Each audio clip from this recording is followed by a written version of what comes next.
really nice to have you guys here. I'm so excited to be in conversation with all of you today. And I feel like it's funny because many of you have kind of been riding with us on this journey for years, which is kind of bananas to say years, but here we are. Some of you are new friends, and I'm just really looking forward to kind of going on this visioning journey together and dreaming with you all. Before we get started, I wanted to do something because ABUELOS has a particular relationship with lineage, and I wanted to do something. If you don't mind, I'd like us to take a moment to bring into the space an ancestor, a relative, a beloved, a guide, someone who has in some way shaped you, shaped your world, your practice, or anything. I'm going to ask each of you to think of a person that you'd like to honor over the next hour or so that we have together. And you don't have to have met them personally. There could be somebody whose work you've admired. But I want you to think about this person. And what we're going to do is we're just going to extend some gratitude for them. So when you have a person in mind, I'd like you to type their name into the chat, if that's okay. And it can be absolutely anyone, whether you know them or not, but someone who has shaped your life, your worldview, your creative practice, or whatever practice. And we're gonna welcome them into the space as well. While you're thinking of your person, I'm gonna bring into the space my great grandma, who I never had the pleasure of meeting. But she moved from one Caribbean island to another. And because of her, apparently I have my love of sweet potato, but also her migration story has shaped the way that I understand culture and the role of community. So I'm going to welcome in my great grandma. Her name, as far as I know, was Boopsie. I don't know what her actual name was, but welcome, Boopsie. Welcome, Rufus Anderson, extending the most amount of gratitude to your granddad, Andre. Selena Beckford, Miss Becky, welcome, gratitude, gratitude, Ken, Saviour, gratitude, gratitude to your father-in-law, Ian. I'm also thinking it's Octavia Butler's 75th birthday today. So gratitude to Octavia Butler. Gratitude to Aaron. Thank you so much, Demi. Thank you so much, Aaron. Thank you so much, Ratna. Thank you, Jack. Welcome. Thank you, Jack. Thank you, Amy. Welcome. Gratitude. What beautiful people. Thank you so much. Thank you, Derek. Thank you, Nora. Most gratitude. Thank you, Aiden. Thank you all so much for sharing. And we can keep that going for as long as you wish. If, 20 minutes and somebody comes to your mind that you want to bring into the space and extend gratitude to, please do. But thank you all so much for bringing your beloveds into this conversation, and for just taking the time to do that. And it felt really important to kind of start the conversation in that way, but also hopefully continue on in that spirit. Yesterday was Windrush Day, for anyone who doesn't know, and it felt like, for me, it felt like a day of contradictions. So my grandparents came to Britain from the Caribbean between 1950 and 1960.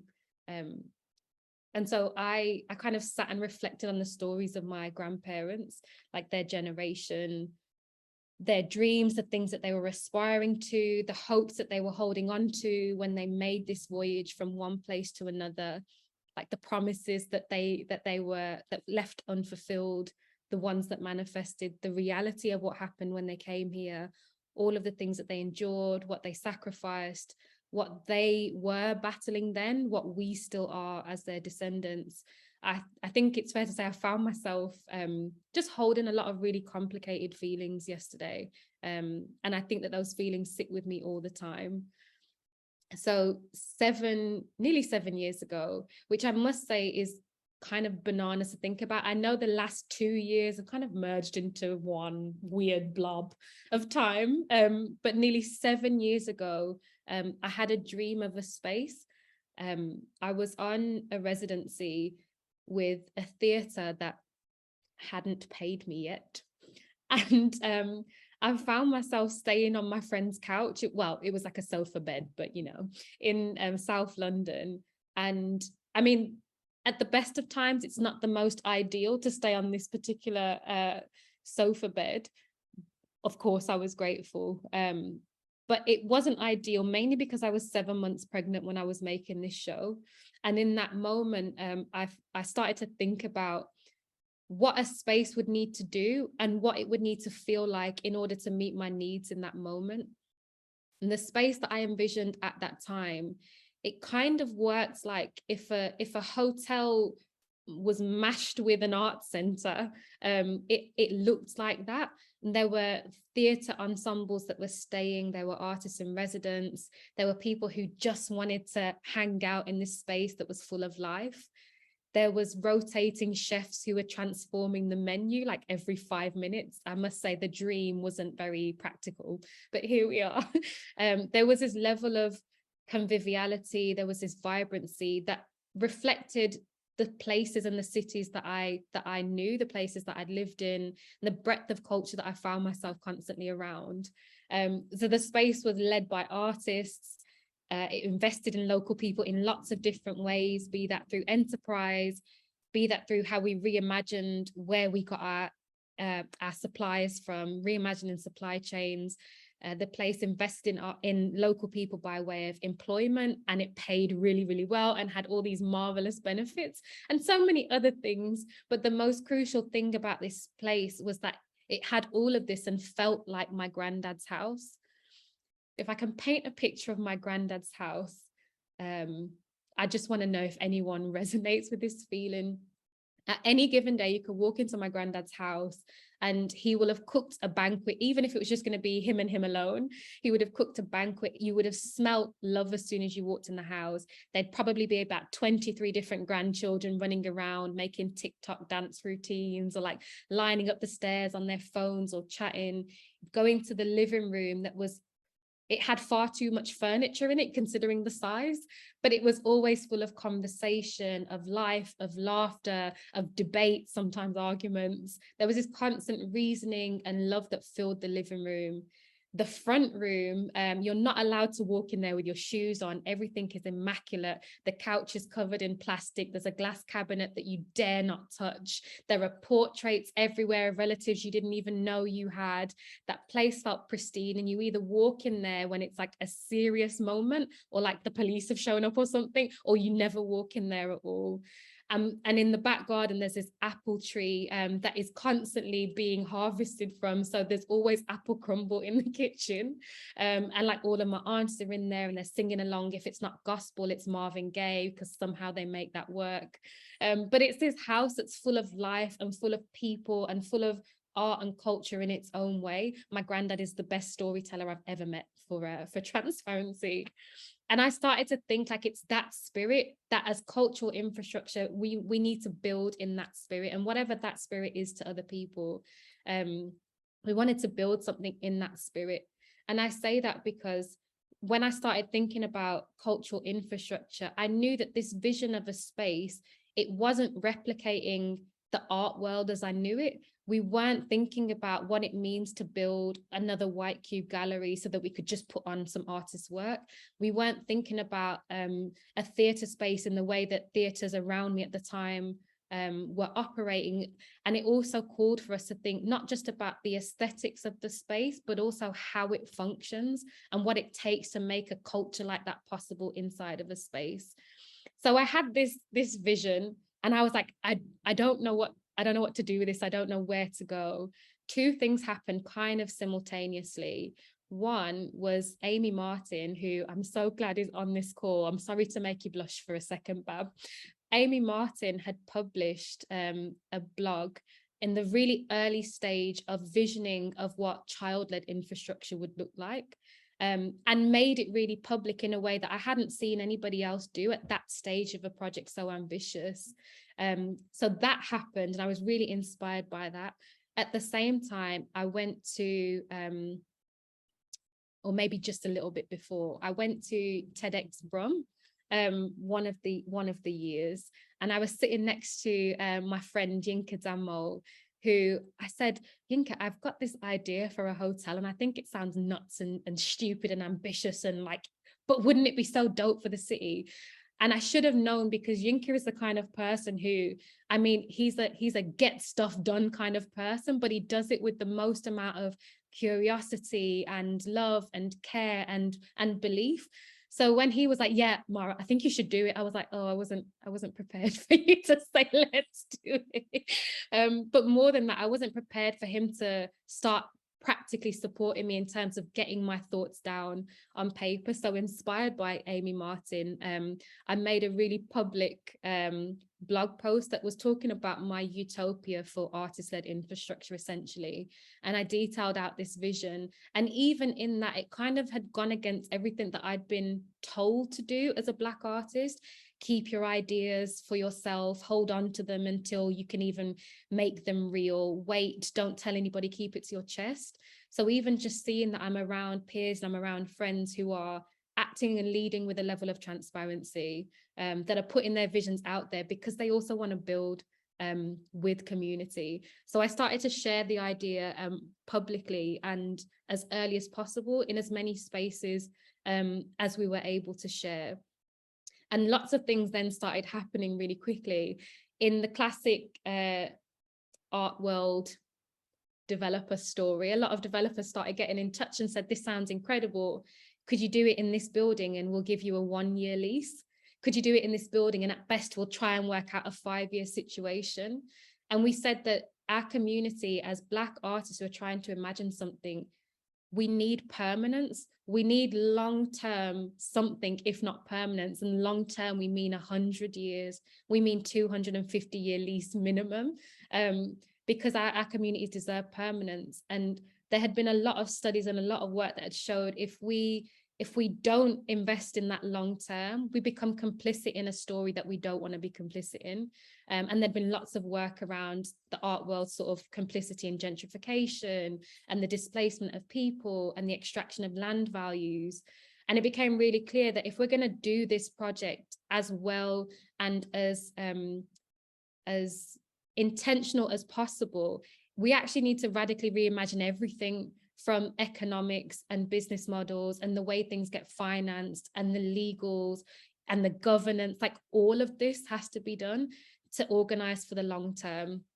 So I am here with Amber and Hersey from the MAIA team, and we've basically been incubating what this idea of the hotel could look like. If it wasn't clear already, it was called Abuelos, a Spanish term for grandparents, in honor of my grandparents and their home. So we started to say, how could MAIA, as an arts organization that is trying to think of how do we move from imagination to liberation using culture, how might MAIA help to incubate Abuelos as an idea, as a space, as a reality? And through understanding just how we had to reimagine everything in terms of governance, in terms of economics, and et cetera, we knew that there's loads of problems that we wanted the space to address. We couldn't talk about Abuelos without thinking about the lack of an opportunity pipeline that there is in the city of Birmingham, which is where we are. We couldn't think about hotel without thinking about what does it take to actually build infrastructure that can support an ongoing pipeline of opportunity. We couldn't talk about the city without talking about the lack of Black spaces and the celebration of Black imagination and how important that is. And we couldn't talk about it without talking about the extraction of the creative industries and how complicit we can be, whether subconsciously or not, in that extraction piece, be that of local artists, of independent artists, of local people, of residents. And in doing that, we couldn't talk about it without speaking about the art world's complicity in land injustice. So MAIA, over a long period of time, literally over 5 years, we've been trying to host a lot of different types of interventions just to look at how do we do this, how do we build this? And some of them have been, we've hosted sort of workshops in other spaces, we've hosted conversations, talking about what does it take to build a community-led movement that makes art infrastructure possible. How might we prototype some things? How might we run workshops with children and young people in cities that are similar to Birmingham? And how can it start to activate new ideas about what places should be? And one crucial thing that we did, oh gosh, the world before COVID feels just bananas, but shortly after COVID hit, we ended up taking on a space. So we turned a 4-bedroom townhouse in the northwest of Birmingham into a space called Yard. And we said that we need to start building and imagining the pragmatics of what a space like ABUELOS takes on a smaller scale. Can we do this and be proximate to our people as early as possible? Can we start to tease out some of the knotty things about what this type of reimagined governance looks like? Can we do all of this while calling it an artwork? So we called the space Yard. And one of the things that we did one of the first things that we did when we got the space was we started an Imagining ABUELOS residency. And we were joined by Tony Lewis, Demi Nandra, who I think are both on the chat. Hey, boos, if you are. And Toby Cheramateng and Theophina Gabriel. And we spent some time really dreaming together and visualizing what this space could look like, how it might function, how it would feel. How do we root the space in disability justice? How do we root it in the Black imagination? How do we work in geographies of tension? And we were teasing out so many things. And by the end of that residency, we had so many questions ourselves, we had so many thoughts. We knew that we wanted the space in every way, not just aesthetically to be designed by artists, but also the function and how it works. And I had been a long-term fan of intervention architecture. Hey, Tony. I'd been a long-term fan of intervention architecture for lots of different reasons. But I was really interested in the way that intervention translate ideas. I was really interested in how intervention explore materiality, but also that there was this level of understanding the nuances of what it is to work with arts organizations and build things with culture as like one of the key starting points that I was really interested in. And as a local Birmingham practice doing incredible things, I remember having a conversation with Anna really early on in the vision, and even those words of encouragement and the affirmation and some key shared values. I thought it would be incredible to start this journey with intervention. So I'm so excited that we've been kind of working together. Bless Jack's heart for dealing with some of my, God, Jack, I just don't know, I'm just fed up and all of this stuff. But your whole team have just been so incredible. So I'm really excited that we're working together. I'm really excited that you guys are here. And if you're happy to kind of share some of the things that we did together, some of the things that you then did, we can take it from there. Thank you. Thanks, Amahra. I feel like giving you a clap after that. It was just hearing how far that you all have come on this journey. I think we're kind of a very small part of it, but it's been yeah, really enjoyable so far, and looking forward to sharing our thoughts and ideas with everyone. We do really want this to be a conversation, so please feel free to, I'll keep an eye on the chat, and but if there is anything to jump in as well, because we intend it to be a very open conversation today.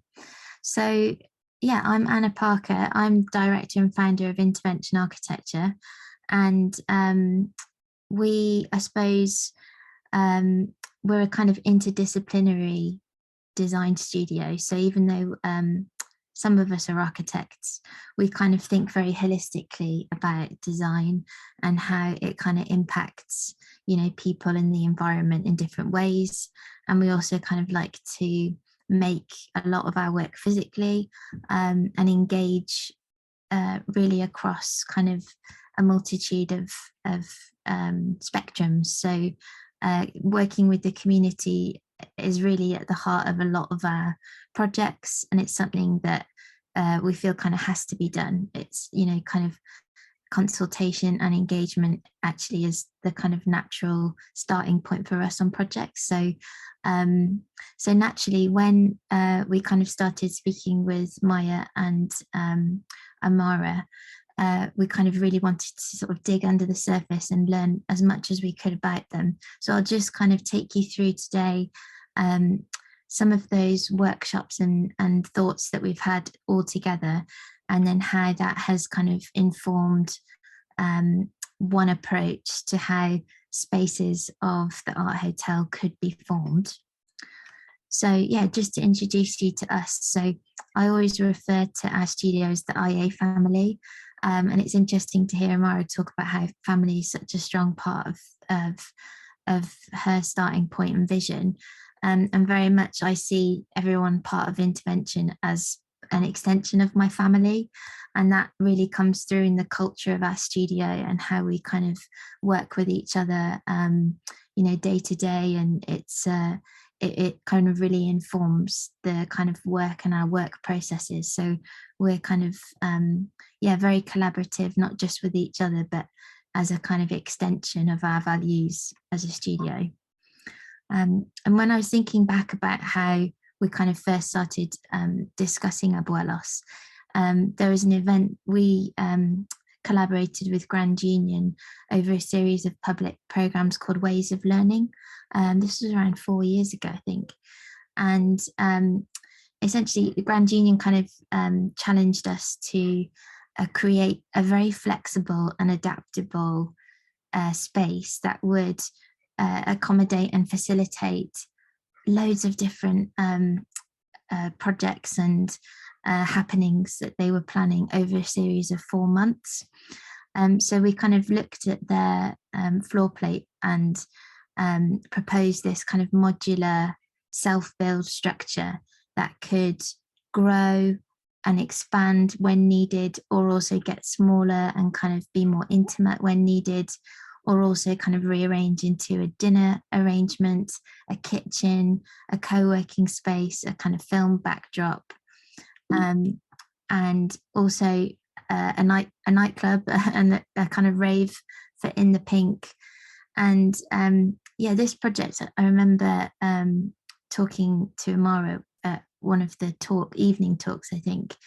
It felt like a kind of a real backdrop of that, how architecture really can facilitate change and can help support a kind of multitude of uses with just kind of really kind of simple architectural design that is a kind of backdrop to those activities and exchanges.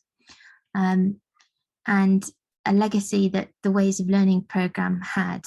It's had kind of 3 or 4 lives after being at Grand Union. So part of it now lives at the New Art Exchange in Nottingham, and part of it also lives at the Baltic in Newcastle.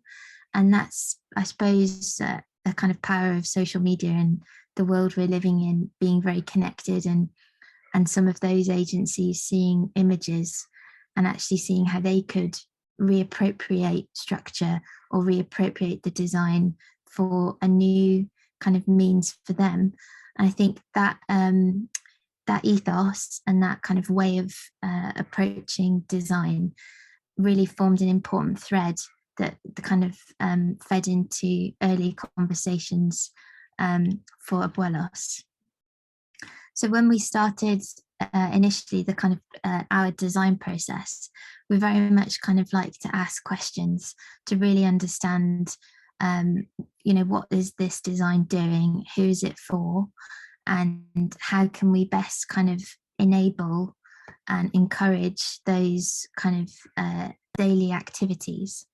So what we first started doing, and this was kind of, I think it was over COVID, so it was lots of Zooms and kind of meetups online.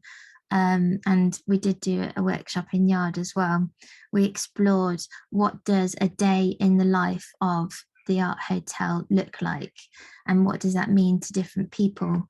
So thinking about your journey to and from the art hotel. What if you were a kind of member of staff, an artist or performer, you know, maybe visiting for a show that you were rehearsing for or preparing for. What if you're a local or kind of, you know, part of the neighborhood that ABUELOS could kind of sit within and be a really important kind of puzzle piece of. Also, what if you're a visitor that's come to Birmingham just for the day to kind of visit all of our cultural spots? And what would your experience be in how you kind of travel and kind of move between those creative locations that we have and that we're, you know, kind of, you know, really proud of around the city. And then also thinking about learning and sort of this being almost like a site of education in itself. So wanting to know more about an art hotel as a typology. What's your experience of the activities as, you know, almost like an observer or someone wanting to gain knowledge of the site and then kind of moving on. So that was a kind of really interesting exploration starting point for us. Just understanding the movements of kind of different users and visitors in and around the site. And we're really visual people. So obviously we've kind of tried to turn those words into these diagrams and sketches. And I also just wanted to acknowledge Black females in architecture who joined our process and really gave us some valuable insights into, you know, how could also this design process that we were doing support kind of emerging females in engineering and architecture that were looking for an interesting project to be part of. So that was kind of also an interesting strand that has formed this design development.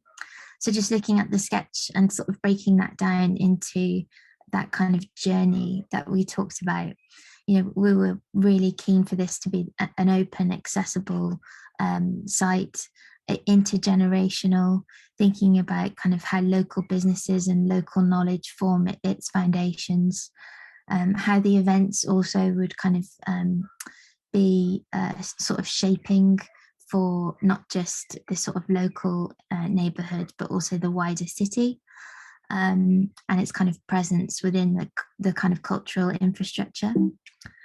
And then the second workshop, we kind of took that starting point of those kind of key users and visitors of the site and really broke it down into the scenarios. What would they see? What would they smell? What would they hear? What would they kind of experience going on 2 or 3 doors away? And how does that impact their experience? So we were trying to build up layers of understanding of the experiences of this kind of architectural kind of journey through the site or through a site. And I suppose we were, community very much being at the heart of the starting point. We were thinking as well, you know, if someone travels by bike, by Uber, by bus, you know, also how does that form the start of their experience to the art hotel? When they arrive on site, who is it that greets them, you know, at the front door? So the kind of MAIA staff engaging in that kind of first meet and greet and presence. Also thinking then about, there was a lot of discussion around the kitchen and how it was interesting. Amahra even just mentioned about the apple pie memory that she has, because a lot of our workshops seem to focus around the kitchen being the heart of a lot of the gathering and exchange that would go on. So we kind of highlighted this idea of exchanging recipes or using food as this kind of catalyst for conversations and projects that would emerge from those interactions. Then also thinking about this being, a kind of festival in itself, it also having attachments or moving through spaces that might feel like learning environments or kind of libraries. We were also looking at kind of cooking classes, cooking lessons. So even though we've kind of we had these kind of maybe preconceived notions of the art hotel being kind of purely creative outlet form, but actually the kitchen and food seem to be really kind of present within that creative process. And then this was a kind of final sketch of a kind of visitor experience from arriving on the site.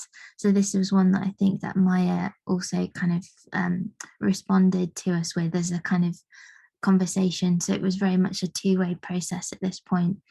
I'm really thinking about times of the day, days of the week. How does the art hotel be flexible enough or adaptable enough to change throughout the year? So there's a very kind of seasonal, evolutional aspect to the programming that you would experience. So if you were to visit on an evening of a Tuesday, how does it feel compared to the morning of a Saturday? And so we were really trying to get to grips with the detail of how the space would feel. And that kind of informed a more, I suppose, like a traditional wish list of architectural spatial kind of briefing, we call it. So after doing those kind of more broad exercises, those more experiential exercises, we then kind of started to condense that into how can we support those activities. And so we started looking at grouping the themes of spaces within the art hotel.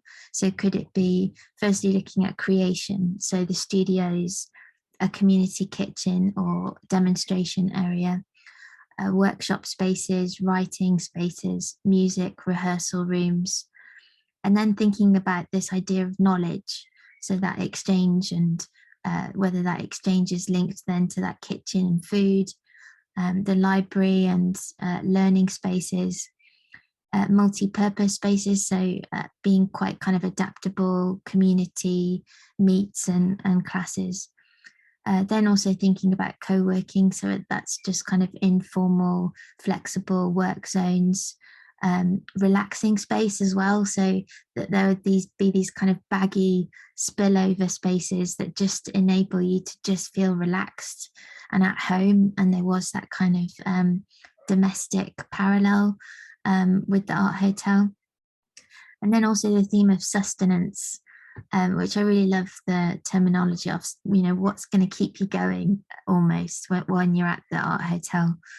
So the cafe bar, and also thinking about a kind of food and beverage commercial kitchen offering. And then also celebration. So the gallery spaces, also thinking about how gallery becomes part of the circulation and what everyone walking through these spaces would experience. And kind of, could it be like a theatre performance space? And then also rest. So there would be this bedroom, this sleeping aspect, staying on site, whether that's you're part of a residency or also part of a kind of group visit, or even a kind of, one or two person kind of short stay, where we really wanted to kind of open up that offering of how the hotel supports that, as well as the outside spaces. So these are all kind of internal layouts that work within a shell, but kind of beyond that, how does the inside blur with the outside activity? So we started discussing the idea of rooftop performance and how the festival is very much part of a yard, outside and inside, green spaces and growing. Again, that kind of idea of food kept kind of repeating itself, and how the allotments, form part of the sustenance. And then also the services. So the kind of more sustainable ways of traveling to and from the site, as well as how the site itself kind of regenerates over time. And we wanted this to be kind of accessible to all. So we just started diagramming some strategies and very much thinking about how you can create this heart, this hub of Art Hotel, and kind of the parameters that work around that. But as Amahra touched on in her introduction, there wasn't really any comparisons that we could draw upon for how this space was starting to emerge. So we started looking at other kind of sectors, I guess, for inspiration. So yes, a kind of gallery that allows this kind of inclusive, we use the word porosity a lot, so having views out, views through, natural light to be kind of really flooding the space from sort of alternate angles. And then also thinking about how the architecture and the envelopes start to create intimacy. And here there's kind of looking at sustainably sourced materials, the way that they're kind of connected and stacked in kind of interesting fabricated ways, but then also having these moments, these pops of kind of memorability, so that there would be these little moments of joy and fun as you're moving around the Art Hotel. And then also this kind of idea of that inside outside blur, how kind of this example of community kitchen, and how actually the table is kind of this really kind of grounding and kind of heart of the home space for exchange and for gathering. So the idea of the table kind of felt really prominent and within the kitchen space. And then also kind of thinking about other types of material finishes that add to the aesthetic. So we kind of drew upon pavilions as inspiration at the start.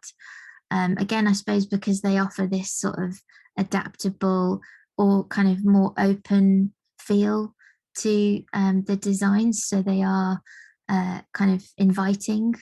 You feel like you can wander in and wander out very easily. So we started drawing upon lots of this language as a starting point, really, and thinking about movement routes through external and internal, that inside-outside blur of space, and how the kind of structures help form this kind of experience between that threshold of inside and outside. But it could be this kind of journey, this wrap that you experience within the hotel. And then, so I suppose we move back to our brief and how some of those spatial layouts start to stack up. And this is just testing one scenario of how the Art Hotel spaces could be applied into a kind of a building language or an architectural language. And so when we start our design process, after we've kind of learnt as much as we can from who's going to be using it and who's this for, we then start to look at sizings and how things start to stack. And this diagram shows a series of spaces set around an inner courtyard, which is this kind of openness, and this the views would be kind of through and to the courtyard, but also to the outside areas beyond. So that idea of porosity and feeling like you can kind of move in and out very easily. And then, yeah, just to kind of very quickly walk through how some of these relationships might work together. We've been thinking about how when you first enter into the hotel type of layout, you enter into the kitchen, and we talked a lot about the front room of a home. When you first enter into that, it's that kind of first sense of homeliness, or that invitation of kind of where you've arrived into. And then moving through the gallery as the circulation route. So the kind of artworks or the kind of arrangements of, kind of the creative outputs are really kind of showcased as part of how you move through the everyday of the space. And then thinking about how community and co-working is also central to then being led to almost a kind of performance theatre that is very visible from all sides of courtyard and outside spaces. So at this point, we were just looking at the relationships of space and how different rooms are kind of connected and interconnected, as well as the kind of the sleeping spaces that would enable those residencies and those artists to kind of stay on site and be part of the hotel atmosphere. And then we developed this idea of a circular route, so that there would be this walk, this almost like this promenade that you could do around the spaces that is kind of very circular, to feel that everything is connected via this kind of courtyard.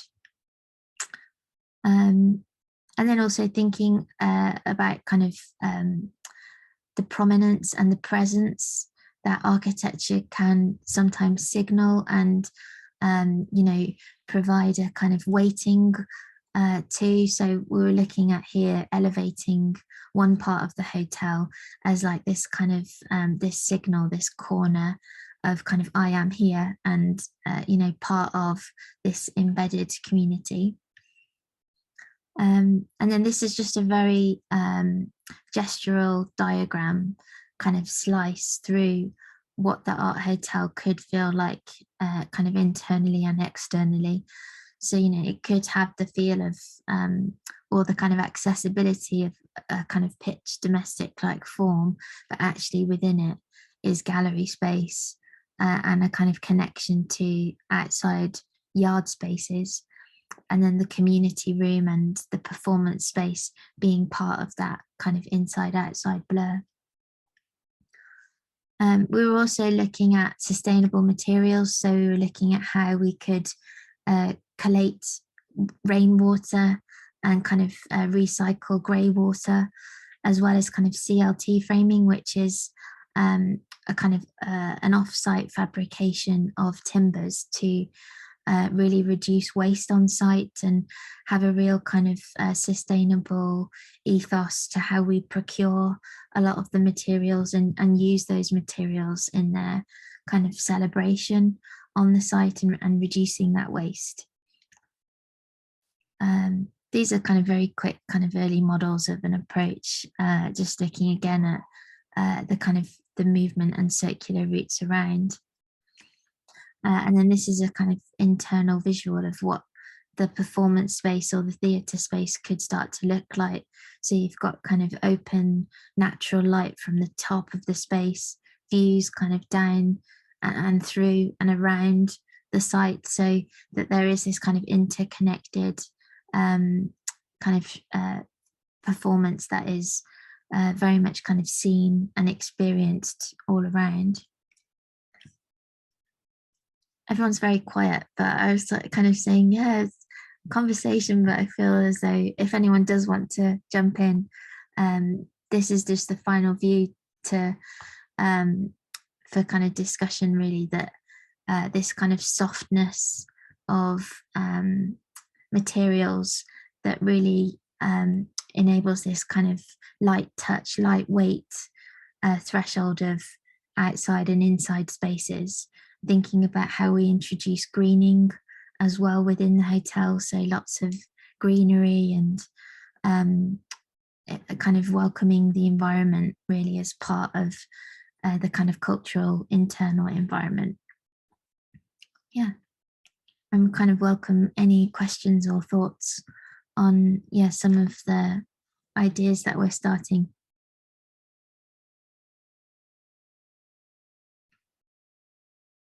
Feel free to take your mics off mute if you prefer. Equally type any thoughts or any questions in the chat. Oh yeah, is it Ian? Hi. Yes, hi. I think what we're looking at here, to me, looks much more than a hotel. It's more of a, well, my question really is, are we calling it a hotel because we don't have a word to describe this, Yeah. this creation, this world? And Mm. is the word hotel maybe underselling, what's being imagined here? I think that's a really interesting question. And especially, I always feel like I have this thing where, I work with a lot of artists who sometimes language just isn't sufficient. And no matter that, like the things that we're trying to create, because either there is no pre-existing precedence or it's not in the container that we may think of it as, is there ever a sufficient title? So I remember in the beginning, I was saying hotel kind of feels like a moniker for something else. And I don't know how to articulate what the something else is. Mm. And also, I think the interesting thing about hotel as a bit of vocabulary is, no matter what you do or don't understand about cultural ecology or different typologies of space, to some degree, hotel gives a foundation of what it is. Everybody understands what a hotel is.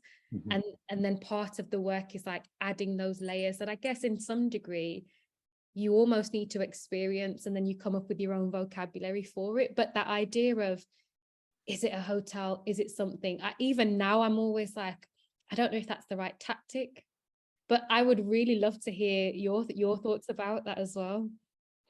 Well, I guess, thinking really practically, hotels exist. Hotels, they make money, they survive, they expand.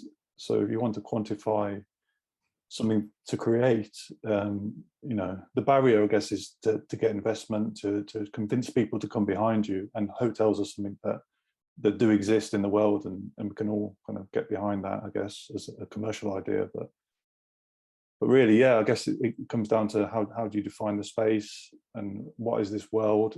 Does the world have a word for this? Can we create a word for this? And I think that's part of the challenge you've got before you. But yeah, really great to see.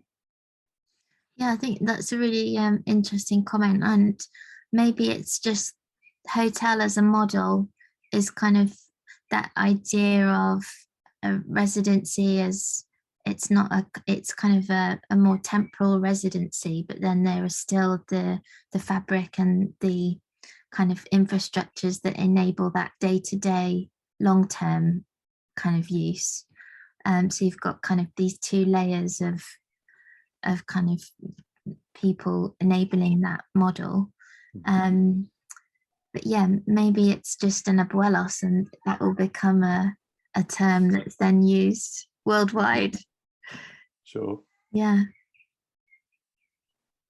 I'm looking at the chat. Tony asks, what's the difference between an art hotel and an art hostel? And it's interesting because so in some ways I say this feels like a new typology of space, and in other ways there are art hotels and art hostels that exist. And we know there's quite a few across Europe and in other places, many in particularly Southeast Asia. There's started to be some in the US, but in the UK, when I first put the initial article out about the idea alongside developers, I was also put in touch really quickly with E Street Arts, who had started the idea for the art hostel up in Leeds, and their thing was much more about a smaller physical space, shared accommodation, and more dormitory based.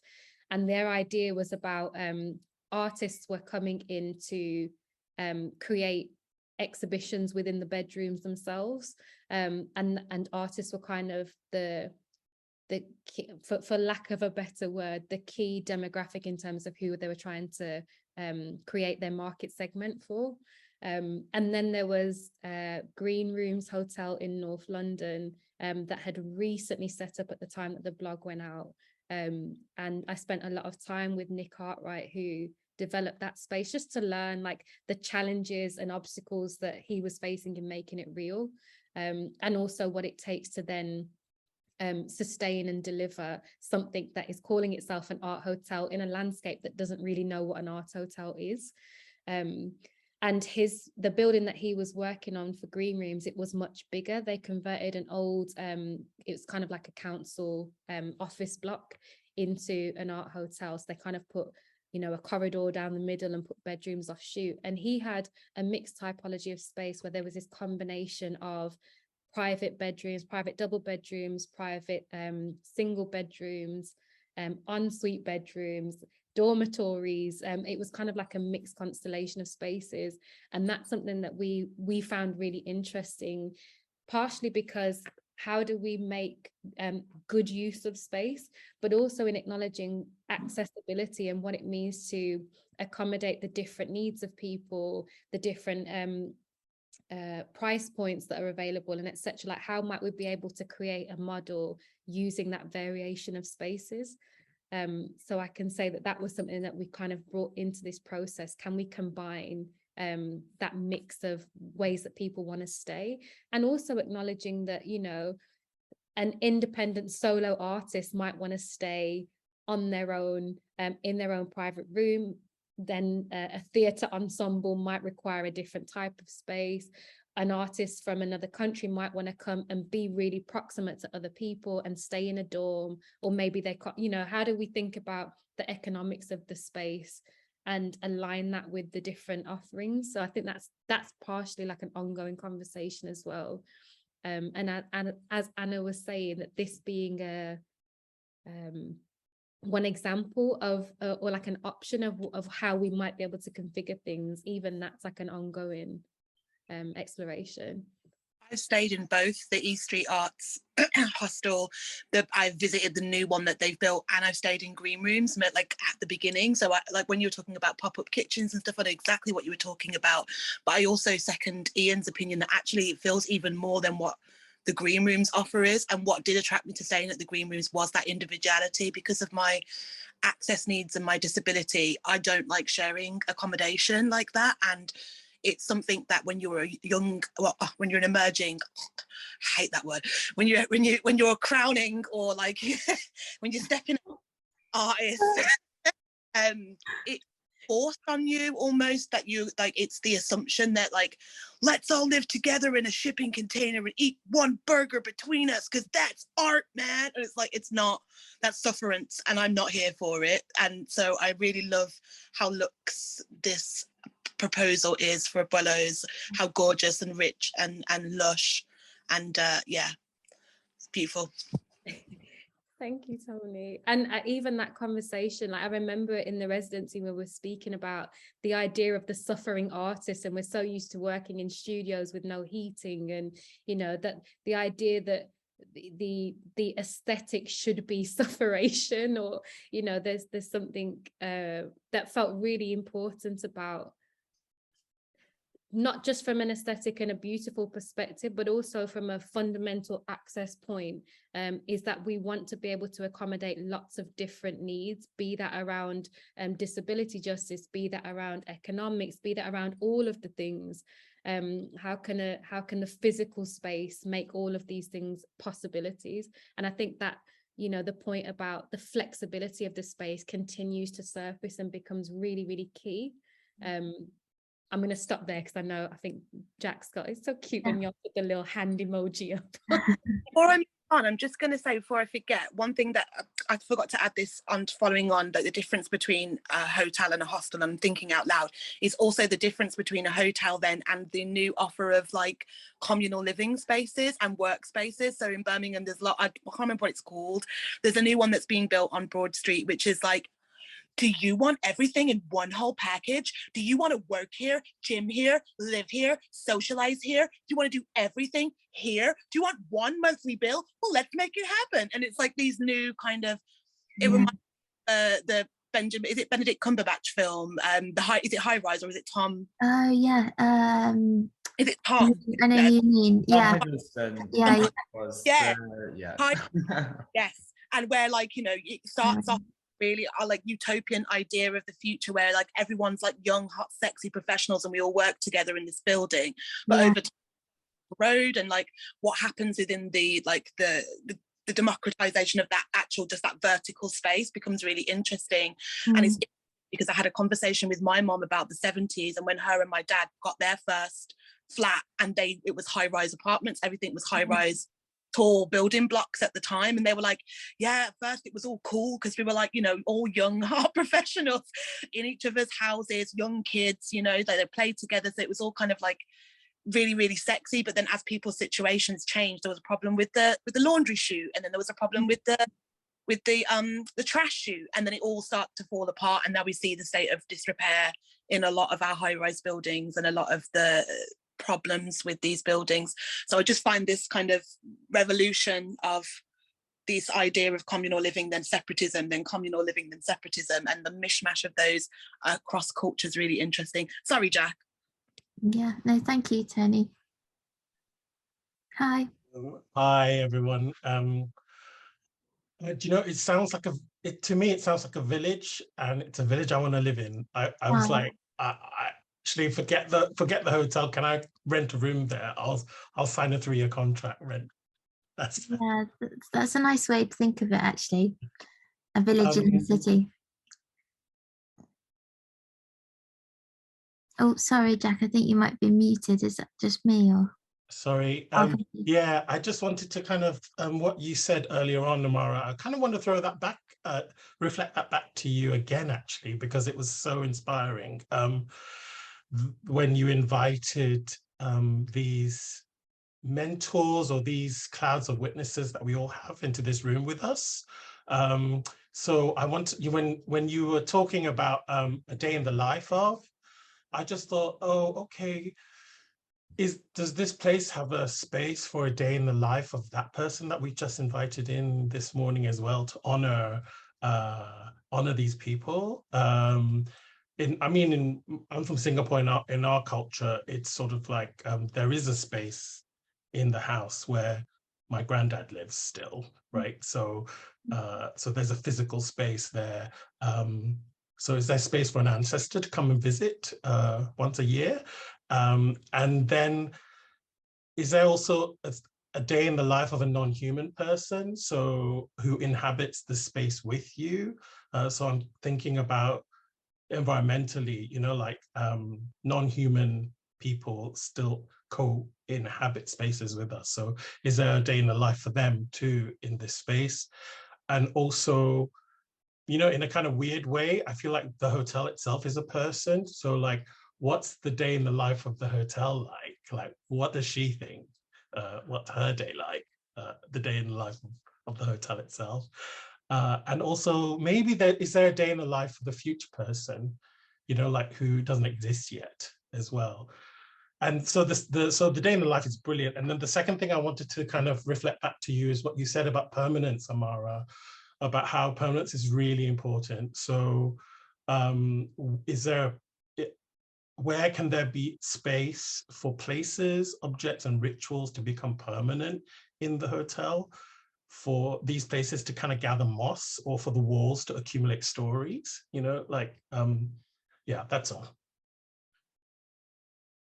I love the way Jack says that's all, like you haven't just every time. Those are so exciting as provocations and thoughts. And I love the idea of, it's so funny because I always, when I dream of this space, right, I always, you know, the ribbon cutting of the grand reveal, I always see, like, you know, everyone who has ever been part of this process, this long, elaborate dreaming, designing, building process, all of us and all of the people who have shaped us holding a pair of scissors and cutting this ribbon, you know. So even the idea of like physically spatializing the opportunity for those people to stay with us is really exciting. And as much as I've always thought that feels like a non-negotiable in terms of the program, you know, in terms of the what happens there, but the where feels so rich. And I remember having a conversation with can't remember if we started it with it was Araceli Camargo was talking about the idea of our earliest ancestors being the non-human. If we think of the algae, the moss as our first ancestors, then how can we start to think about the personhood, the materiality? How does it alter what we build with and who we build with and how? And that's what I really loved when we started working with Anna and Jack at Intervention, and that idea of porosity kept coming out, the idea of the building, the openings, the spaces, the people, the movement between these spaces being rooted in the idea of porosity feels like such an exciting place to start to explore that from, and to start to think about. And then the day in the life of the hotel herself, I mean Jack. But I really love the idea of the idea of spaces being permanent, like how might the walls gather moss? Because one of the early conversations that I think I was having with Amy Martin was, how might artists who are staying here leave something that forever, you know, like back in the day, like I used to be one of those rebels that used to like etch my name into the bus, like the bus seats, like Ma was here. Like, you know, what's that idea of like artists, or the people that walk through the doors leaving their mark? And so the space, even within its permanence, is ever changing. Octavia Butler, the only lasting truth is change. What if in its permanence it's always changing? But that idea of having the permanence makes that possible. And I remember having a conversation with Florence Okoye last year, I think, and I was speaking about this idea as Black folks, as migrant folks, as queer folks, as disabled folks. It feels as though we're constantly fleeing something. So that idea of permanence almost feels like a pipe dream sometimes. Like, and I remember Florence saying, what if we design as though we know that fleeing is inevitable? Can we bring that into a possibility of permanence? And I was like, what? Like, what does this mean? You know? What does this mean? But that idea of like porosity, like transformation. I remember in the Imagine ABUELOS residency where we were speaking about curvatures and form, and the idea of, I think initially we started speaking about circles and circularity, and then it was like, oh, but in circles, like, what if I need something to be concealed? What if I want to hide or be a recluse? Or what if I don't want to be constantly exposed in the way that circles do? What if I need, you know, all of these things? So even just those conversations, it feels like really rich terrain to think about the next level of design, not just in terms of the aesthetics, but also in the function, in the program, in terms of what happens there, in terms of even how we deepen what we think of as sustainability in architecture. Like, all of those things feel like really rich, meaty things to get into. Just one, because you mentioned Octavia Butler, I just wanted to say, it sparked in my mind, like, about Black futurity, about kind of manifesting a Black cosmology, almost like to imagine, you know, like what Maya does so well, which is to imagine this future and make it happen now. So for me, it's like this stay workspace that's being created, this place of dwelling. How can that be a kind of Black dwelling that we all is also inclusive, you know, as well, and internationalist? Okay, I'm going to shut up now. Yeah. Sorry, Anna. Thank you. No, I think that's really interesting ideas for us to almost like test back the spatial ideas against, and you know, like you say, check that it's working across parallel universes as much as the one that we're in now. Yeah. I saw Cass's question, also thinking aloud, aren't we all, Cass? Are we talking about trade rather than commercial? I don't know if you are able to or wanted to come off mic. What are you thinking? Or equally type it in the chat. What are you thinking when you ask that? Hello, I am attempting to clean my bathroom as the only hour I've got child free, so I'm staying off camera, but I can chat. Yeah, I guess it's like, yeah, still processing thoughts, but I'm thinking about, it was kind of in response to the idea of like, is this a hotel or is there not a word for this yet? And I think one of the things that I find really grounding about like this concept is that it feels real now. It doesn't feel like something that is going to be, you know, this is the long time work and it's the historical work, but it's also for us now, not for us at some point in some inevitable future when systems have fallen and things have changed, right? So I guess, yeah, my question, it's not really a question, but it's something I'm thinking a lot about with, I work with like Back to Books, but I'm having a bookshop in a space that makes no money. and the things we're all thinking about like, how do we make these economies work for us now? So yeah, I guess that was vaguely what I was thinking about. And I suppose that connected with the idea of trade, rather than it being a commercial entity, is something that kind of makes sense to me, and that layering of like hotel, transactional, but transactional in a meaningful way, you know, like it kind of echoing the thoughts of what Tony was saying about, you know, the high-rise idea and this is like a cultish place almost, as being actually, no, this is really grounded in everyday people and the interactions that we make. Yeah, I wasn't planning on saying anything, so I don't know if any of that made any sense. Absolutely, just off the cuff, making all the sense. Yeah, definitely. I think actually, I think in one of our really early meetings we talked about what does economy mean, and I think we kind of felt it was just this idea of exchange, and what you're bringing to the table and what you take away we haven't defined, but there will be some sort of exchange, meaningful or heartful, hopefully.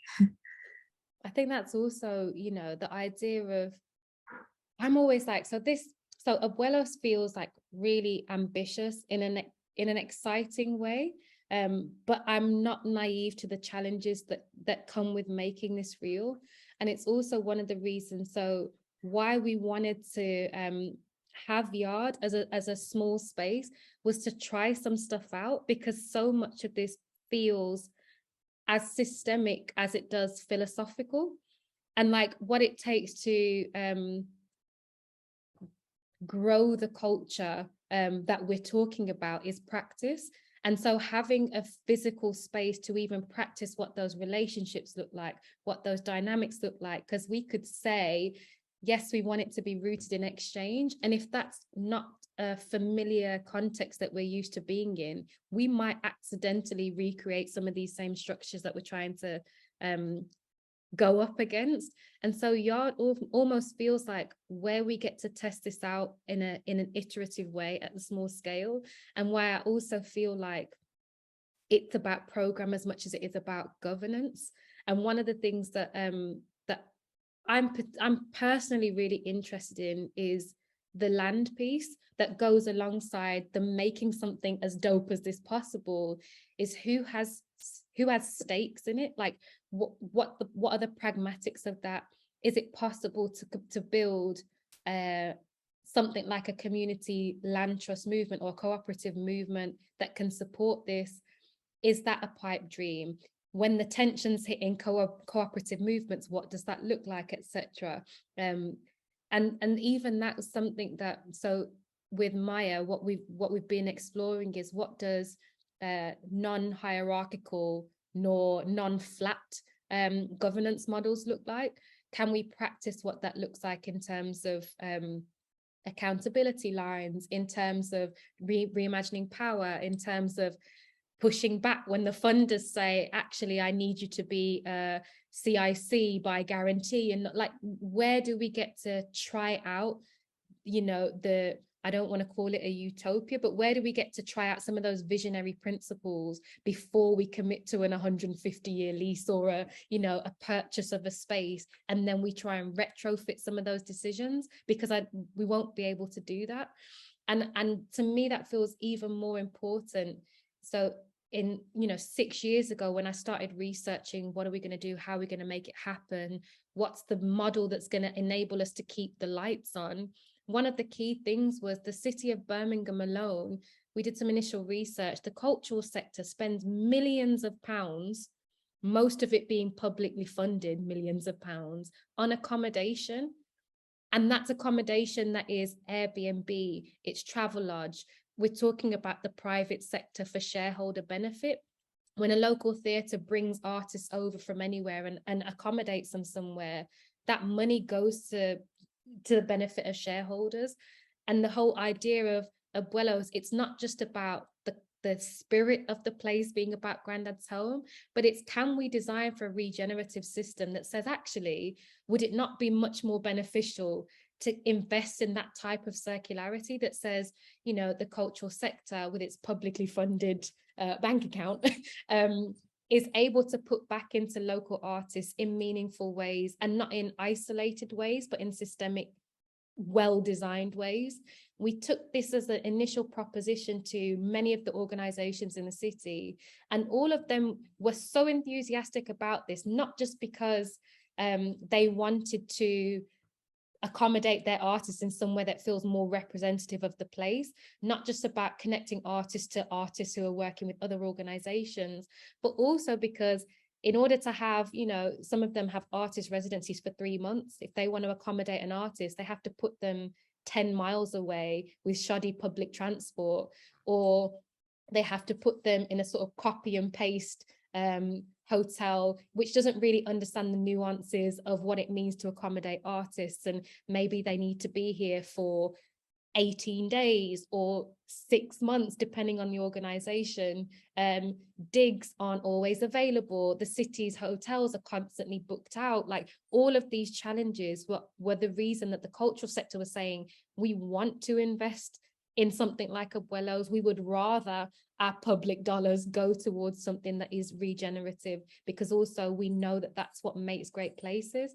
And I think because of all of that, because MAIA's values are rooted in access, they're rooted in justice, they're rooted in care, we're like, and these are all the things that we also have to think about. This is why it's also a matter of economics. It's why it's also a matter of governance. So all that to say, yes, exchange, yes, trade. Can we push back on how we think about commercial? Can we push back on how we think about extraction? Because it's not the only way. And I'm really, really honored that you would say it feels like something that is real now, because that idea we deflect change, or we defer change to the future as though it's inevitable and it will happen eventually, is something that we're trying to push back against in every decision that we're making, even with yards, even with, our relationships, even the way that we're in dialogue with artists now. Having folks like Jack who are here, who are reimagining like artist contracts and helping us to just decipher all of these things. It all makes somewhere like Abuelos possible, and other spaces. I'm going to shut up. I'm now reading all the comments.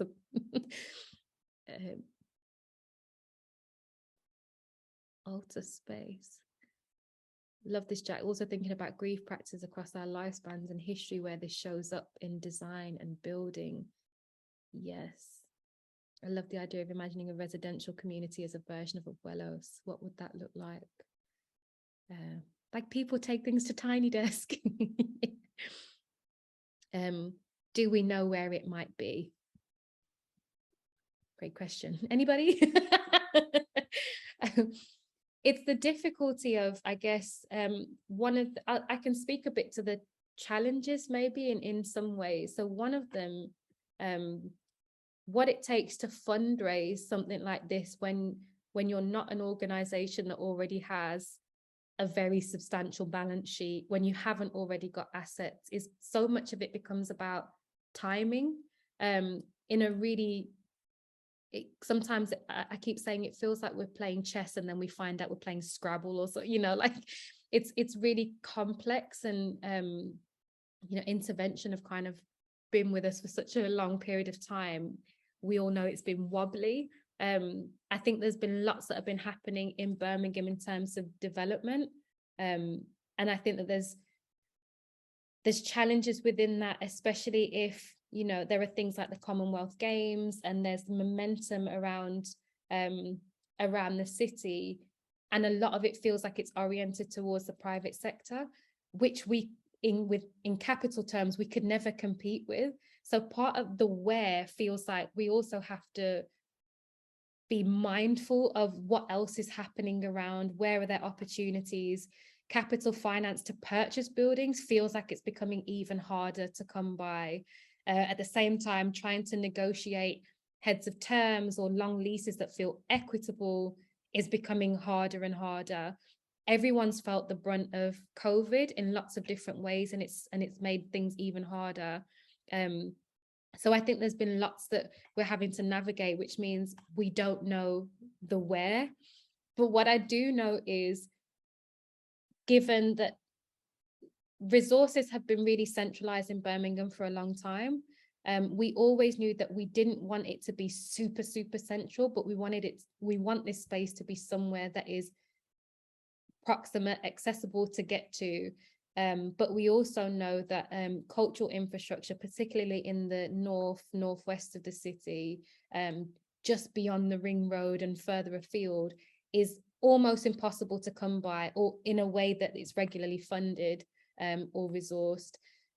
Black spaces are becoming even harder to find and access. So we know that the kind of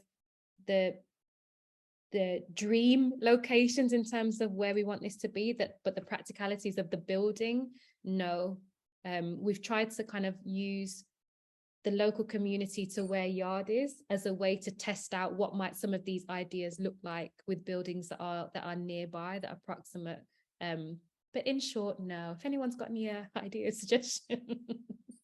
Anna, I don't know if you wanted to say something then. Yeah, more just I think what we're trying to do is that phrase, get all your ducks in a line, so that we're ready, and we've kind of started to pick apart what these spaces mean and can start to provide, and the adjacencies that they need to be kind of close to one another. I think that's almost been really valuable to start to understand, so that when there is a site and when there is that opportunity, we've got everything ready to go and ready to test. And you know, the kind of the conceptual ideas have really started to form and emerge around these themes. So we feel we're just that preparation really. And even that feels sometimes, you know, as a person who always wants things done yesterday, even this dynamic, you know, this is a long haul game, and there aren't quick big decisions that get made. And I think another one of those challenges is, because there was a vision blog that went out now 6 years ago, what it takes to hold momentum with everyone, with your immediate community, as much as funders, as much as potential investors, as much as the city, as much as collaborators, holding momentum about a vision when the timing is not something that you're in control of. It's really hard. And you know, like so many of you have been on the journey for years. I'm like, ain't you knackered? I'm knackered, ain't you knackered? But that it also feels like there's so much support from people in the city. And I guess that question of like, how do we hold on to that? How do we hold on to the belief, the hope, especially when so many things are happening that adds this layer of vulnerability, that so many things are happening where people are deflated, and all of this, like holding on to the hope is something that it takes all of us to do that. But where can we start to move in solidarity in a way that feels really, really strong? I've just seen Cass, I'm starting to think there are more empty buildings in Birmingham than occupied. I don't think that's an exaggeration. It's all political, isn't it? Thank you, Ian. Yinka had the quote on the wall of his Birmingham studio: ever tried, ever failed, no matter, try again, fail better. I'm with it. Like, I'm with it. I think that idea of, you know, practice is something that I always come back to. There's so much about this that isn't about getting it right, or when you get to that destination, then you can relax or chill, it will be fine. But so much of it is about, we're talking about transforming culture and the way things get done through realizing this physical space. And that's why sometimes calling it a hotel feels like an understatement, because it's so much more. And then I'm also a person of, we just have to do, and it will be called whatever it's called afterwards. And different people will probably call it something different anyway, and that's okay. Call it Abuelos. I think I just wanted to quickly jump in. So hi everybody, I work with Anna at Intervention Architecture. So I've been just listening and taking everything in while everybody's been chatting. But I think, yeah, you're sort of going back to, I've been really interested. I think Ian originally asked the question, but obviously like what a hotel is and whether, yeah, that is the right word for it. And I think that, you know, obviously, Amahra, you were just circling back around to it then, and I just thought, I think probably it's kind of the sort of onus, I guess, is on blending that reality with, you know, what it could be. So whether it's a blended hostel, it's a blended hotel. I think, you know, that, I mean, the key here is, I guess, you know, as you say, Cass, and I think also Ian, but, you know, as a hotel operates as a commercial entity, when it comes to the community focus that is also sort of being created through the construction of ABUELOS is, you know, I think that's one of the key items that, yeah, it sort of puts it into its own category. So I think, yeah, it's a really interesting question. Obviously for us as architects too, it does, you know, we are, you know, as well as trying to push the boundary of what is possible and coming up with those new typologies of spaces. I think that, yeah, where we started to talk about, you know, introducing those quite domestic spaces, including the lounge and the kitchen, it's just really interesting in terms of, yeah, where it could go, and also, yeah, what the future holds, I guess. Okay, sorry, that was it. I put myself on mute again. And as you were talking about that, I just saw Tony's comment about the 1960s conversation pit vibes in the round. Is really, really exciting. And it just made me think of, I remember reading about the sort of Harlem Renaissance era of how important hotels were for like culture and community building, and hotels were the social hubs of like the 1920s, particularly for Black, brown and queer communities. Like, and I remember, oh, what was that? Was it Green Book? The Green Book with Mahershala Ali and was it Viggo Mortensen? And, you know, there used to be this, it's almost like a directory of spaces that were safe for Black folks who are traveling across the rural South in the US. And I always think about that, you know, the idea of having to create infrastructure, both in terms of the space, but then also the accompanying resource that demarcates this space as safe. It just made me think of how there were so many hotels along that route that were like the safe hubs, that were the cultural centers, that were those convening spaces.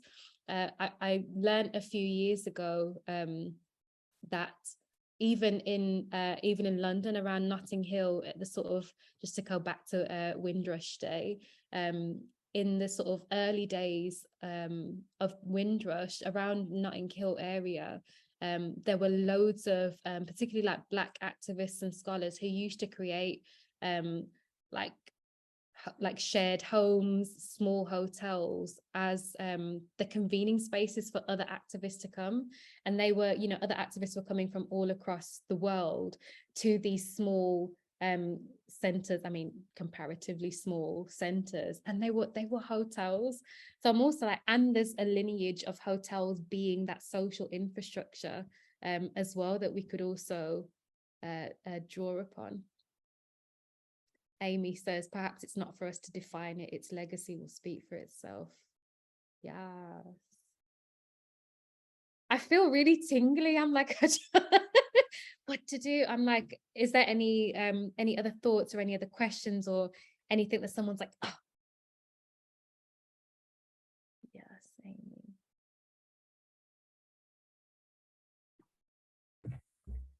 Hello, everyone. I'm very hot. I'm very pregnant. So I don't have any massively deep thoughts, but it's just beautiful. It's just really beautiful and really interesting to hear, like, not that I would expect anything less, of course, from the MAIA team and co, but just the depth of thought and care that's gone into like every single little stage of it. So yeah, just wanted to say that. Thank you so much. Yeah, thank you. I think for us too, it feels really humbling to be able to talk about kind of an approach to, you know, a series of processes to try and communicate this with each other. So I think it's also the way that people are understanding it is as interesting to us right now, as well as the kind of how we've kind of developed everything to this date. Thank you so much. It's also, you know, I think because it's been years in development, and there are all of these challenges, there are all of these things that we're navigating, there are loads of people that we've been blessed to work with over that period of time, loads of different perspectives, even that ability to translate in the way that the intervention team has been, like, you know, Amber and I'm just saying, when Amber and I first got the document, that was like, I was both, I mean, me and Amber definitely cried a little bit, but I was both like, how did you know, like, how did you do that? And I was always interested in, like, you know, the types of, I knew that you were a really collaborative practice, and I also knew that we were kind of asking a really complex thing, and somehow, like, still I would almost love to have a day in the life of intervention architecture. Like, you know, you'd be so welcome. You know, it's quite an open door. But no, I think it's because actually everyone who's been involved in the workshops, and I think we had about 8 hours of other YouTube footage of other talks that you've been doing that we also kind of went through. It is the generosity of thoughts and views. So from that, we just tried to stay as rounded as possible, and just kind of, you know, how it could all feed in and sort of sift through into a design piece. Like it's nothing. So Andre's question, what are some of the things you're going to need from your wider community to make this possible? Y'all know any people with money? I mean, I guess that's one of the challenges, because oftentimes when I say the finance is always going to be a struggle, folks say, have you thought about crowdfunding, say, because there's a lot of energy, there's a lot of momentum. There's been a lot of, like, financial support, and particularly over the last few years since COVID, where a lot of communities are coming together and you know, and making things possible, sharing resource, sharing finance. And then I always come back to the level of resource that this is going to take means that timing is key, because what we wouldn't want to do is start, say, a crowdfunding campaign now. We work really, really hard, everyone pours in like their pennies, and we say raise £50,000, and actually you won't see anything for £50,000 at this stage. So it's knowing what type of resource can be really impactful at what stage and when. There's loads of things, because, you know, this feels like there's a real exciting opportunity to do this in Birmingham, and it feels really important that this happens in Birmingham. So we're always trying to see, like, who can we work with to make that real in Birmingham? Where is there energy from other cultural organizations in the city, say, to really make this happen? We're really blessed to work with so many of you on this call in lots of different ways, who have been informing or shaping our practice around like governance, in terms of, you know, holding momentum, in terms of like financial support, or like connecting us to funders who may be interested. I think that's one thing that we hope we can carry on doing. The other thing is the next stage of designing, I think, that we want to do. There's things around how do we deepen how we think about sustainability in every way? How do we think about, and not just sustainability, but, you know, in the ever worsening climate catastrophe that we're like, you know, that we're facing right now, just how do we deepen our climate justice practice in design as much as in function? That's something, where might there be opportunities in regular programming to bring some of these things in together, and to keep spreading the word. I think that sounds so like cliche, but, you know, even the idea of ABUELOS being a thing, being its own typology of space, being something that is advocated for, because we're seeing how, you know, different ideas all across the country are kind of being advocated for, and that support can't be underestimated at all or taken for granted.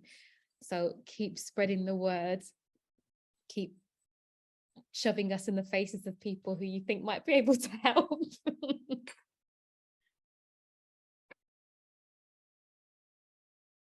Thank you so much.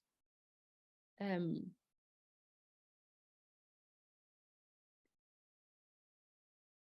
keep coming back to this. Its legacy will speak for itself. Sorry, who did I? I'm Alex. I'm from Romania, and I study architecture. And I listen to you, and I think I have some ideas, but I don't want to waste your time. I think your hotel is more like a nest for seasons. Like you can go and work your craft, your arts, whatever that means, and you can stay there for a long time, like for 3 months or something like that. Because a hotel is more like 2 days, 1 week stand, but you need a hub like where artists actually make connections, like real connections. And for that, you need the spaces to be more effective, like more complex.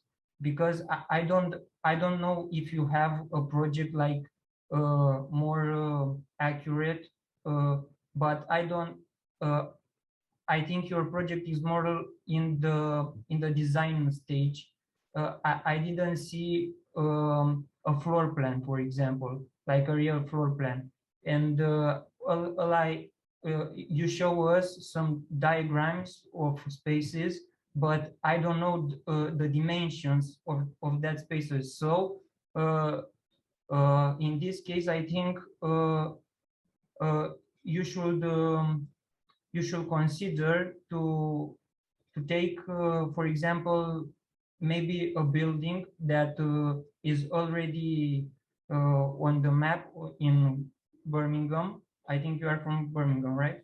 Okay, so you can remodel a building and make it easier for you to do your project, and make your spaces first of all about economics. You can make it more cheaper, more easier, and faster. And actually, you can make a building that now is like deteriorating. You can make it, you know, help me, make it like a new building, you know. Yes, I think your rooms need to be more. I think you need 2 types of rooms, actually. Like a room when you can go and have a working space, you know, and rooms that are more tiny for people that are actually just in visit, like you said about the Green Book, right? Thank you. Thank you. Yeah, no, I think just as a response, it's just a conceptual idea. So there's no plans because there's no set Okay, I parameters. understand. Yeah. You don't have a site. No, Like, so it's more just the scenarios testing the different kind of experience of spatial layout rather than defined kind of plans at present. But, yeah. I saw you have some ideas about that garden, that center garden. That's a nice idea. I think is more like in this idea of the nest, like where you feel protected. But you should start with a real site, because the architecture will start from there. Yeah, of course, there will be lots of responding to the actual context that is a whole journey in itself, definitely, when hopefully we get there. I don't remember the name now, but I know actually in Birmingham they did a building that was a depot, and they reconverted in a art gallery, and it was something amazing. Like, you don't even think that was actually a depot, deposit, or I don't know how you say it. I love what you said about a hotel as like a nest for the season. Like, I was like, let me write that down. And I really agree with you about the idea of like artists making connection. And that was something that I remember speaking with Sadie Newman at B Festival. It's an international festival working with European theatre makers and artists and bringing them to Birmingham and working with local talent here. And I remember her saying there's something just transformative that happens when artists stay together over 24 hours. And that's something, so, you know, that was kind of one of those driving thoughts to say, we know there's something that's really tangible in that, and also emergent, that's not about outcomes or anything like that, but it's about relationship and possibility. Like Sadie was saying, how all the time, anytime they do a festival, suddenly there's a new theatre company that is formed by like a duo from Italy is now working with an artist collective in Scotland, and they've formed a new production or they've formed a new company. And even more recently, we did Yard Art School. So it's like an experimental art school here in Birmingham. And 4 incredible artists, 2 of whom are on this call, Andre Anderson and Renee, stayed. And it was quite phenomenal just to watch their relationship, you know, form in a very short space of time. And those types of connections and really seeing like each other as it sounds so bananas, but seeing each other as really human and building those types of relationships, it reminds us of why the physical space is so important, but also even the initial invitation and what those artists are invited to do. And I think, you know, for us, we're blessed to be working with incredible architects, but also because these architects know how important the cultural program is and how those things are tied together, and how the different types of space inside a building can facilitate those different types of connections. So it feels really exciting that even in this conceptual phase, that some of those things have been driving thoughts and leading the process has been really exciting. So when we do have the building, or when we have a better indication of the physical site, I can only anticipate the level of depth that we're going to be able to go to really draw that out. So thank you so much for raising that. Thank you so much for the presentation. I really like it. About the project, I think you should start with thinking about how many artists your building should contain in one season. Like how many people can you actually have in the building? Because this, you from this point of view, you will know how big your site should be, your building should be, and you can actually map in your city all the buildings that now are in a poor state, or actually sites that are with no building on it, you know. And from this you can start thinking about the spaces. Yes, I know you have a project in a design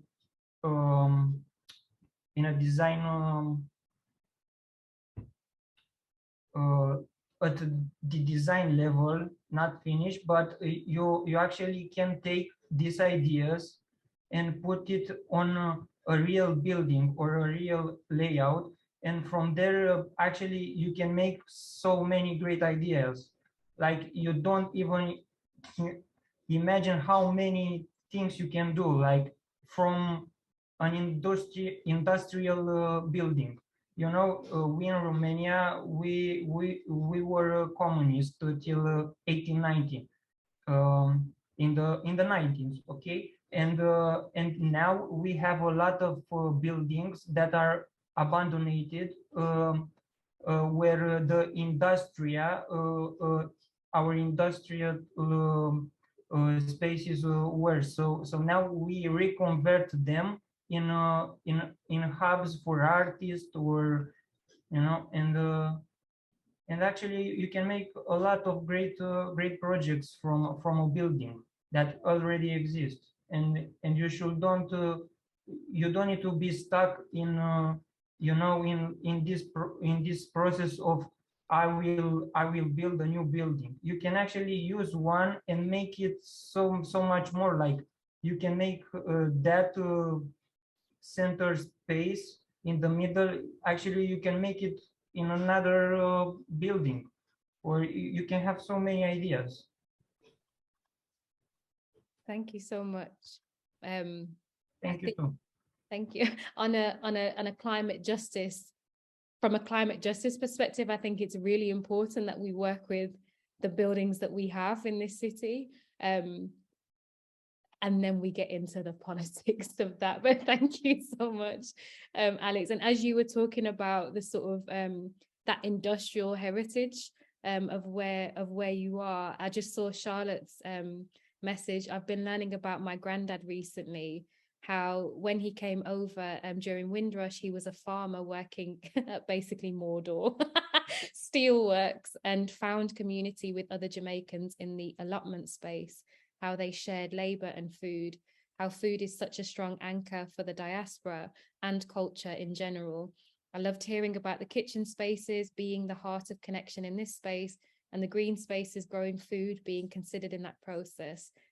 Thank you so much, Charlotte. And it makes me think about, I think I mentioned earlier on, the idea of wanting to kind of reimagine supply chains and wanting to reimagine like all of these things. And what we've been experimenting with, because we really saw how integral food was and entwined food was with culture and with art. One of the things that we started to do at Yard, in fact, it was the first thing that we were doing while we were still in a form of lockdown, was we wanted to invest in local chefs to come in and cook things that were they're kind of like their staple dish, and we were like redistributing these meals out to the neighborhood. And what it started to do, because we have regular food events here, there's always like a chef in residence, and that often changes, is we wanted to kind of test out what would it look like for ABUELOS to really center this idea. So in green rooms, for example, in North London, the hotel I mentioned, they have rotating chefs. So every 6 months they have like a new chef in residence, and they bring a completely different cuisine each time. So when I was there, it was Ecuadorian cuisine, and every time I've gone since, it's been something completely different. And we said, what does that mean to invest in local chefs here in Birmingham who haven't got bricks and mortar, who haven't got their own restaurants, but are adding so much to the culture of the space, adding so much to the culture of the city. How could we invest in them? But also, how might we use the land? How might we use the very limited stretch of land that we have here to grow food that starts to influence and change what we eat? Can we work more seasonally in that way? Can we just reimagine what a menu might look like? It's been really exciting just to see. We have Linda, who runs Vegan Vibes here in Birmingham, has been running an over 50s group, and they've been growing all of the produce that Linda might end up cooking with, or some of the yard team. We've all been getting our green fingers on and learning how to like grow thyme and stuff like this. But how can we start to influence and like share the learning and share that knowledge of what it takes to really tend to the land, grow our own food, to be inspired by different recipes, and somehow like our aloe vera is still alive. I'll say that much, and it's quite something, because I haven't been the best at that in the past, but here we are. Just even learning from each other in that way has been so generative, and to know that this is the knowledge that our grandparents, your granddad, Charlotte, my grandparents have kind of come with, that we kind of continue on the legacy of that in some way. We just hope that continues as well, and wanting to find as many spaces in the building, as many spaces in the design and in the program, to make that connection. So thank you so much for that note. I feel very electric at the moment, and it's 5 to 8 here in Birmingham. And I guess I just wanted to leave the last few minutes for Anna and Jack. I don't know if you have any like final thoughts or things that you wanted to add. Yes, to an apple tree. Mara, sorry, I have just a question. Do you have a website? You speak about community and spread the word, but if I want to know about for this project something, where I can see it? The best bet at the moment, and I think Amber and Hersey might put it in the chat, but at the moment, our MAIA website and our social media, we haven't got a designated website yet for Abuelos, but we will have, but we put everything through those channels at the moment. Thank you so much. I wanna see it in the future, the project, and maybe come and stay. Something about the community, maybe people can help, the ideas. Thank you. Thank you. Thank you. I was just going to say, I just saw Amy's comment that apple tree should take pride of place in the courtyard. So that sorts out the apple pie making in the kitchen. And that's all I want to leave it on. Yeah. These 360 moments are quite something. Yeah, I just want to thank you all. I want to thank Anna, Jack, and the IA family for all that they've kind of done already in helping us spatialize this ambition. I want to thank everyone who is not only in this conversation, but people who have kind of inspired, influenced in some way, helped us to start to bring this together. And also I want to thank all of the wonderful people who have shaped you, who you brought into this conversation this evening, your ancestors, your beloveds, your guides, your teachers. Thank you all so much. Thank you to the MAIA team as ever for being the scaffold of this whole operation, and can't wait to be in touch with you all soon about the next steps. But most importantly, I can't wait for you to all come and stay at Abuelos, and we're going to see you really soon. So thank you so much, loves, and have a wonderful evening.